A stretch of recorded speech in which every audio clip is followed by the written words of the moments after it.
Hey y'all, welcome back to my kitchen. Today I'm sharing a quick pickled carrot recipe with you guys. I use these pickled carrots in my Asian burger recipe and I wanted to share it so that you can make it too. As always, the recipe will be in the description box. I appreciate you guys watching and I hope you enjoy. And you can really season these with whatever you like.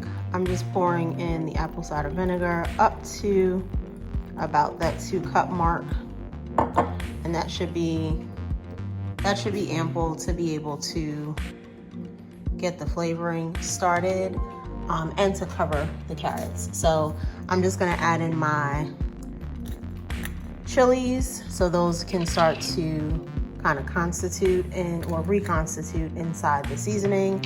I added in the ginger. I'm going to add in some salt.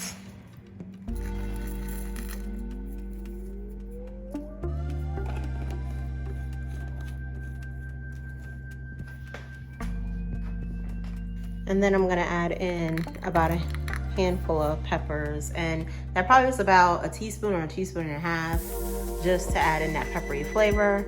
So my carrots are done and I'm just gonna transfer them into this bowl. This is what we are working with.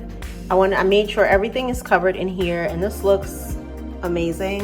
I'm just gonna put a lid on it, let it sit for a little bit, and then once it cools down a little bit, then I'll go ahead and tighten it up and shake it up so that the rest of that stuff can dissolve. I don't want to shake it while I have hot water in there because that'll create like a combustible situation. So that is the pickled carrots, and while these will be ready to consume when I make the burgers in a little bit, they will get better over time.